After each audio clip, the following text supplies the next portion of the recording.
салом тамошобинони гиромӣ, хулосаи хабарҳои муҳими 9 ноябри тоҷикистонро аз пойгоҳи хабари бомдод бароятон пешкаш мекунем. шурӯъ мекунем аз як нигоҳи кӯтоҳ ба сархати хабари муҳими рӯз дар ин барнома. дар Паншер як танки толибонро аз байн бурданд. сафари муҳими Аҳмади Масуд ба Эрон ва мулоқотҳояш бо Хоманаӣ ва Исмоилхон. Мавлавӣ Ғанӣ, волии нави Бадахшони Афғонистон кист? маст буд. 4 соли ҳукми зиндони як марди тоҷик барои латукуби пулис дар Тюмен. дар Муминобод 9 нафар баъди истеъмоли салати зверабой заҳролуд шуданд. ҳуҷҷати ронандагиро 8200 сомонӣ фурӯхтанӣ буданд. хитой ба Тоҷикистон боз 5 миллион вояи ваксинаи зидди коронавирус дод.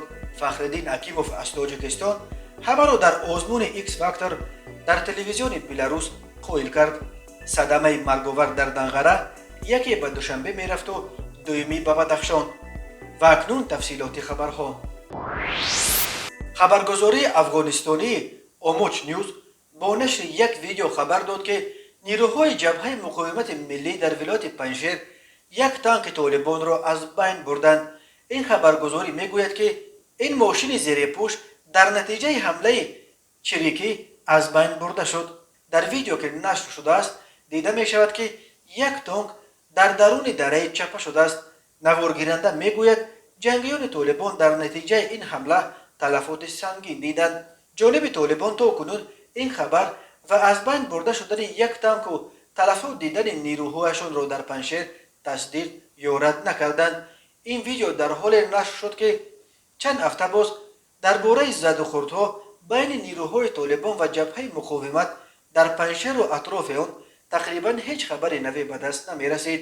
вилояти Паншер ва минтақаи андаробҳои вилояти Бағлон пойгоҳи асосии ҷабҳаи муқовимати миллии Афғонистон ба раҳбари Аҳмади Масуд, фарзанди Аҳмадшоҳи Масуд аст ки ба зидди режими нави толибон меҷангад. аксари аҳолии ин минтақа ва ҳамин тавр меҳвари нирӯҳои ҷабҳаи муқовиматро тоҷикон ташкил медиҳанд. ҷангҷӯёни толибон 7 сентябр 3 ҳафта баъди тасарруфи боқӣ қаламрави Афғонистон тавонистанд вориди дараи Паншер шаванд ва қисматҳои водии ин вилоятро ба даст биёранд. вале ҷабҳаи муқовимат мегӯяд назорати 23 дараи кӯҳистонии Паншер ва қисматҳои бузурге аз андаробҳоро таҳти назорати худ ҳифз кардааст. ба ном амурати исломии Афғонистон ки ҳаракати тунрави толибон эълон кардааст, ахиран волиёни 27 вилоят аз 34 вилояти Афғонистонро таъин кард.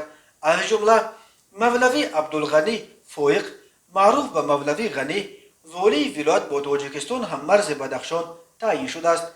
манбаи хабаргузории русии Спутник Тоҷикистон таъини Мавлавӣ Ғаниро амри ғайримунтазира номида гуфтааст ки ӯро рӯзи 7 ноябр расман ба ҳайси волӣ дар ҳузури мақомоти дигари вилояти Бадахшон муаррифӣ карданд. волии қаблӣ ва нахустини толибон дар Бадахшон Мавлавӣ Амонуддин Мансур як моҳ қабл барканор ва муовини фармондеҳи гарнизони Мазори Шариф таъин шуд. бино ба иттилои манбаи Спутник, ӯ аз ин норӯзӣ шуда ба Кобул ва Қандаҳор рафт, вале касе аз сарони толибон ба додаш нарасид. Амонуддин Мансур сипас ба зодгоҳаш ноҳияи Вардоҷи Бадахшон баргашта парчами ҷабҳаи муқовиматро барафрохт. толибон барои музокирот бо ӯ Мулло Яқуб писари Мулло Умар асосгузори толибонро фиристода буданд. ӯ аз уфташ аз қудрат норӯзӣ як ҳафта қабл ба зодгоҳаш волисболии Вардоҷ баргашта байрақи ҷабҳаи муқовимати миллии Афғонистонро боло кард. ин байрақ 3 соат дар Вардоҷ парафшон буд.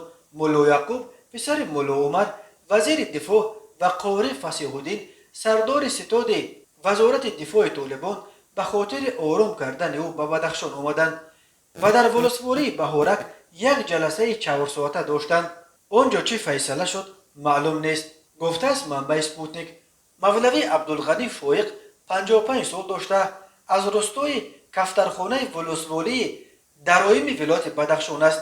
мактаби ибтидоиро ӯ дар зодгоҳаш фаро гирифта соли 1986 ба хотири фарогирии улуми динӣ ба Покистон рафт ва дар он ҷо бо оғози фаъолиятҳои толибон ба ин гурӯҳ пайваст. در زمان ظهور اولین طالبان فرمانده فرقه چهارم زرهدار پل چرخی کابل بود و پس از سقوط رژیم در سال 2001 دیگر باره به میدان جنگ رفت. 7 سال عضو کمیسیون نظامی امارت اسلامی و سال 2012 معاون والی نامنهاد طالبان برای بدخشان بود. تعیین مولوی غنی و مبارزه ها برای کرسی والی بدخشان که چند نفر برای آن وارد بحث شده بودند یک مدت نقطه میگذارد. احمد مسعود رهبر جبهه مقاومت ملی افغانستان یک ائتلاف عمده ضد رژیم نو طالبان به ایران سفر کرده و در شهر مشهد با رهبر روحانی ایران آیت الله علی خامنه‌ای و دیگر مقامات رسمی جمهوری اسلامی و همچنین والی سابق هرات اسماعیل خان که بعد تصرف هرات از سوی طالبان به ایران پناه آورده است ملاقات داشته است. یک منبع خبرگزاری روسی سپوتنیک تاجیکستان در ایران پیرامون موضوعهای مطرح شده در ملاقات احمد مسعود با علی خامنه‌ای گفت در این ملاقات آیت الله خامنه‌ای از رهبر جبهه مقاومت ملی افغانستان خواسته است که تلاش کند با طالبان از در صلح و صلاح و مذاکره با طالبان مسئله بحران افغانستان را حل کند. و گفته است تنها راه حل نزاع و جلوگیری از فاجعه های آینده در افغانستان ایجاد یک حکومت همشمول با اشتراک تمام نیروهای مطرح سیاسی از جمله جبهه مقاومت ملی است. در همین حال سید خطبزاده سخنگوی وزارت کارهای خارجه ایران روز 8 نوامبر در نشست خبریش در رابطه با سفر مسعود خوردی به مشهد اظهارات نورافشانی کرد. او بدون تصدیق یا رد کردن خبر سفر رهبر جبهه مقاومت ملی افغانستان به ایران گفت سفرها به ایران با آگاهی کابل و دوستان در پهلوهای مختلف جامعه و گروه‌های مدنی افغانستان صورت گرفتند. از قبل سخنگوی امیر اسماعیل خان در شهر مشهد ایران گزارش شده بود که احمد مسعود و اسماعیل خان روز 3 نوامبر ملاقات کردند. روزنامه ایرانی آرمان ملی نوشت که احمد مسعود با خود پیام پرزیدنت تاجیکستان امامعلی رحمان برای اسماعیل خان را نیز به مشهد برده است. بنا به اطلاع نشریه امامعلی رحمان در این پیام دیگر باره به ضرورت تشکیل یک حکومت همشمول در افغانستان تاکید کرده است. ایران در برابر روسیه و هند در نیمه دوم سالهای 90 و اول سالهای 2000 از پشتیبانی‌های اساسی ائتلاف شمال بودند که تحت فرمان احمدشاه مسعود پدر احمد مسعود به ضد رژیم قبلی طالبان می جنگیدند. کمک‌های حامیان ائتلاف شمال از جمله یاری‌های ایران آن زمان اساساً از طریق تاجیکستان رسانیده می‌شدند. اما به فرق از تاجیکستان که این باره هم موقع آشکارای مخالف رژیم نو طالبان را انتخاب کرده است، ایران این نوبت مثل روسیه موقع نیترالی را انتخاب کرده است و در حالی که به ضرورت تشکیل یک حکومت فراگیر در کابل تاکید می‌کند، همزمان با حکومت طالبان نیز راه‌های تماس می‌جوید. دادگاه نویه لنین شهر تیومن روسیه روز 8 نوامبر شهروند 31 ساله قبلا هم سوق شده تاجیکستان دلاور محیدینوف را با جرم لطوکوب کارمند پلیس به 4 سال زندان محکوم کرد. خدمات مشترک مطبوعات دادگاه ولایت تیومن در کانالش در تلگرام کانال خبر داد که دادگاه محیدینوف را در استفاده زوراوری به حیات و سلامتی خطرناک نسبت به نماینده حاکمیت هنگام اجرای وظیفه خدمتیش گناهکار شناخته و 4 سال محبس نظامش سنگین محکوم کرد. بر اساس مواد پرونده روز 9 ژانویه سال 2021 تقریبا ساعت 9 به پلیس زنگ زده خبر داده است که در بنای رقم 15 در کوچه المپیسکه یک مرد ترتیبات را ویران کرده ایستاده است.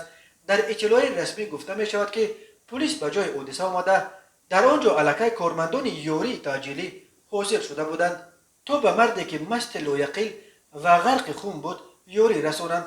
در خانه تمام میزها هر سو پرتافته شده، شیشه تیریزه شکسته شده بود. دلاور به طبیبان امکان نمیداد که او را ببینند. بعد آنکه کارمند پلیس از انباش طلب کرد که مقابلت را بس کرده با او به شعبه پلیس برود، او الکتروشوکرش را گرفته با آن به سر کارمند پلیس زده است. در مرافعه دادگاهی دلاور محیدینوف گناه خود را تنها قسما اعتراف کرد. او از کارمندان پلیس عذر پرسید و گفت از کار کردش صدقا اظهار پشیمانی میکند، ولی با این وجود دادگاه به او جزای تقریبا حد اکثر 4 سال زندان را رفع دید. این حکم هنوز قوه قانونی نگرفته است و محیدینوف میتواند از آن شکایت برد. بنابر آمار خدمات فدرالی زندانهای روسیه به حالت ینور سال 2021 در زندانهای این کشور حدود 7000 شهروند تاجیکستان ادای حکم میکردند و تقریبا 1200 زاده دیگر تاجیکستان تحت تفتیش در بازداشتگاه‌های روسیه قرار داشتند. کمیته ایالت‌های فوق‌العاده تاجیکستان روز 9 نوامبر خبر داد که 9 ساکن دهه شلولوی جماعت بلخاب نویه مومن‌آباد به علت استعمال خورش یا سلط نفت زیربای زهرآلود شدند. بنابر اطلاع کمیته ایالت‌های فوق‌العاده روز 8 نوامبر از ساعت 6 صبح تا 2:53 پی هم 9 ساکن دهه شلولو را با علامت‌های زهرآلودشوی در بیمارستان بیماری‌های سرایتی شهر کولاب بستری کردند. بیماری همه آنها همچون زهرآلودشوی از استعمال محصولات خوراکواری ویران شده تشخیص گذاشتند. گفته می شود ساکن از همه خردسال زهرآلود شده همگی 6 سال داشته، از همه کلانسالش زن است که 64 سال دارد. همه آنها فعلا در بیمارستان قرار دارند. وضع سلامتی آنها را طبیبان معتدل ارزیابی میکنند. در این اواخر این نخستین حادثه زهرآلودشوی ساکنان بر اثر استعمال سلطهای زمستانه در منطقه کولاب نیست. شب 30 سپتامبر به 1 اکتبر بر اثر استعمال چنین یک خورش در دهه کشتپه نویه تیمور ملک 4 نفر، امیدجان حمیدوف 40 ساله، میسره قلمتوف 32 ساله، سمیه دودوزاده 6 ساله و رخزاره قلزاده 2 ساله جان باخته 14 نفر دیگر در بیمارستانها بستری کرده شدند. همچنین ماه نوامبر سال 2019 بر اثر زهرآلودشوی از کنسر و بادرینگ و پمیدار در نویه دنگره ولایت ختلان 7 نفر زهرآلود شده، یکی از آنها فوتیده بود. پیش از آن ماه دکمبر سال 2017 4 عضو یک خانواده در کولاب زهرآلود شده. سال 2016 3 نفر در کولاب از زهرآلودشوی جان باختند. سال 2012 در نویه ظفرآباد ولایت سوخت هم بر اثر استعمال کنسر و زهرآلود 1 نفر جان خود را از دست داده بود. طبیبان میگویند در صورت رعایت نشدن معیارهای تازگی استفاده از محصولات دارای مواد کیمیایی زیاد در داخل کنسر و تجزیه‌های کیمیایی میگذرد و غذای خوشخور به زهر تبدیل شده میتواند.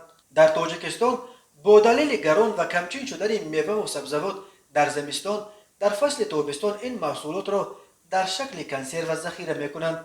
این تا اندازه مشکل ذخیره غذا را حل میکند ولی عاری از خطر هم نیست. وزارت تندرستی تاجیکستان خبر داد که شب 7 نوامبر از جمهوری مردمی چین به تاجیکستان همچون کمک بشردوستانه باز 9 میلیون وایه واکسین کروناواک و 502,000 دانه سوزندارو وارد کرده شد. در مراسم قبول واکسین در فرودگاه دوشنبه نمایندگان وزارت‌های تندرستی و کارهای خارجی تاجیکستان، سفارت چین و دیگر شخصان رسمی حضور داشتند.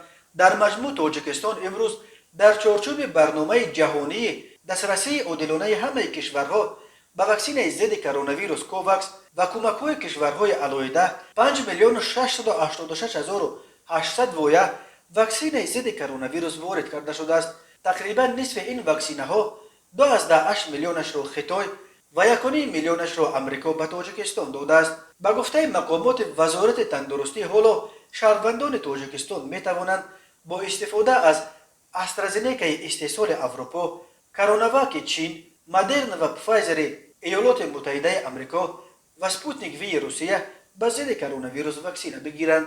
بنابر آمار رسمی وزارت تندرستی تا 4 نوامبر در جمهوری تاجیکستان 2,710,000 نفر یعنی 46.5% شهروندان مملکت بر ضد بیماری کرونا ویروس کووید 19 واکسیناسیون کرده شدند. 2,161,995 نفر یا 37.1% حلقه هر دو وایه واکسین ضد کرونا ویروس را گرفتند. وزارت تندرستی تاجیکستان از 13 سپتامبر به این طرف در طول تقریبا 2 ماه اخیر همگی 2 حالت نوی سرایت کرونا ویروس را تصدیق کرده است و خلاص این در حالی است که جمع گرفتاران این ویروس در سراسر جهان از 250 میلیون گذشته، شماره قربانیان این بیماری قتل مرز 5 میلیون نفر را عبور کرده است. وضعیت بخصوص در روسیه که صدها هزار نفر از مهاجران تاجیک در آنجا کار و زندگی میکنند سخت تشویش آور است. اینک تقریبا یک ماه باز هر روز در روسیه تا 40,000 حالت نو گرفتاری به کرونا ویروس ثبت شده. این بیماری قتل هر روز جان بیش از 1000 نفر را میگیرد. طبیعی است که یک بخش گرفتاران و قربانیان کرونا ویروس را در روسیه مهاجران تشکیل میدهند و بسیاری ها در تشویشند که موسم بازگشت مهاجران کاری از روسیه که در این شبانه روز در حال اوج گرفتن است میتواند وسیله به موج نو کرونا ویروس روبرو شدن تاجیکستان شود. ژورنالیست تاجیک مقیم امریکا بهزاد ایسامدینوف در گروه تاجیکان امریکا در فیسبوک ویدیویی را از شهر میترل بیچ ایالات کارولینای جنوبی نشر کرد. بهزاد ایسامدینوف میگوید در یک محله این شهر واقع در ساحل اقیانوس اتلانتیک اکثر ساکنان را تاجیکان تشکیل میدهند، هم تاجیک‌های ازبکستان و هم تاجیک‌های تاجیکستان. بنا به نقل بهزاد ایسامدینوف در این محله که از کاتج‌های دو قبطه عبارت است تاجیک‌ها زندگی میکنند. ببینید اون طرف راه هم خانه تاجیک، این طرف هم تاجیک، اینش هم تاجیک، اونش هم. در بین آنها شاید یک یا دو امریکایی یا مکزیکایی هم زندگی کنند ولی اکثر ساکنان میتر بیچ تاجیک‌هایند. گزارش میدهد بهزاد از یک کوچه این شهرک. او همین طور وارد یکی از خانه‌های بچه‌های تاجیک میشود که در آن سوی اقیانوس هم با اصول تاجیکانه زیب و زینت داده شده است. همه جا پر از قالین‌ها با نقش و نگار شرقی، تریزه‌ها پرده‌پوش و البته در بر رخت خواب معاصر یک رف کرپچه‌های تاجیکی. شهرک میترل بیچ در طول ساحل اقیانوس اتلانتیک جایگیر شده از لیتل ریور تا بر جورج تاون به قول معروف قد کشیده است. میترل بیچ یکی از آسایشگاه‌های مشهور در این منطقه به شمار می‌رود. مردم به اینجا نه فقط برای آببازی در اقیانوس و آفتاب خوردن می‌آیند بلکه در اینجا برای جلب سیاحان همچنین یک سلسله انشاءات تفریحی ساخته شده است. در میترل بیچ همچنین حدود 40 میدان گلف نیز وجود کردند. اکثر تاجیک‌ها در میترل بیچ نیز زندگی خود را از حساب خدمت رسانی به سیاحان برآموندند. هر سال به حساب میانه تا 500 عائله از تاجیکستان توسط لاتاری گرین کارت حق اقامت در امریکا به دست آورده به آن کشور میکوچند. چند سال پیش آمار نشر شد که از اول عصر 21 بیش از 1000 عائله از تاجیکستان برای زندگی دائمی به امریکا کوچ بستند.